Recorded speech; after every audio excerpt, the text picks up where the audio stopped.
Hello YouTube, welcome back to Bald Man Building an Airplane. This is the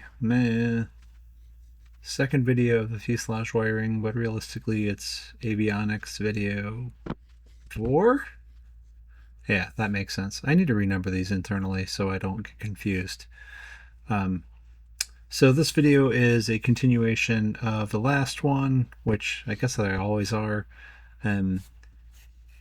But what I've done here is I have put this the wires together that we put into the connector last video, and I'm just putting, I've got one end in the bench vise and the other end is clamped to the end to further down on the bench. You can kind of see it there, and I'm just putting some lacing cord along it, tying up some clove hitch knots to just keep it together and nice and tidy for its run. I think I regret doing these clove hitch knots because it makes moving the harness through the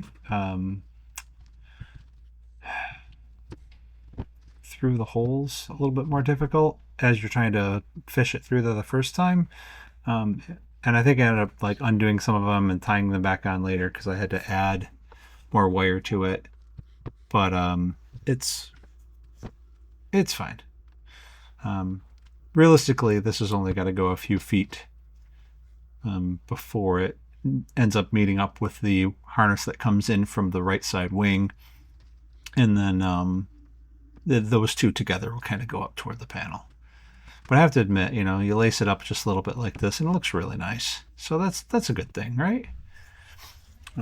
Yeah, so this is where it goes. It attaches through the in the back there with the autopilot servo connector on the right side, and right is down in this orientation, so the fuselage is on the rotisserie, and so down is to the right side of the fuselage. And all I've done is sort of taped up the initial runs of the wires, you know, so the tips of any wire don't get caught on things. And we're going to fish this on through. Oh yeah, I did. So the lacing starts, you can see most of this is not laced yet because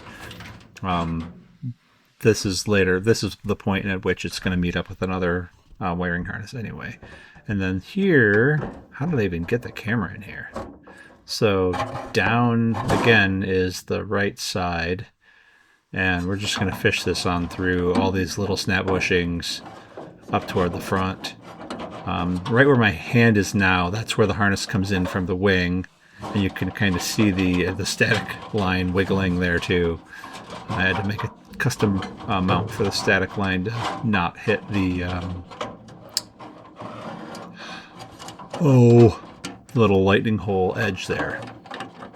Yeah, and then again with this as well, since the autopilot disconnect works across the entire system, it's got to join up with the other wire that comes in from the wing. And I can't remember if I do it here, if I do it like up near the panel. But that's it for this one. This wire is basically run at this point. Come back next time. We're going to make some headphone jacks. See you then.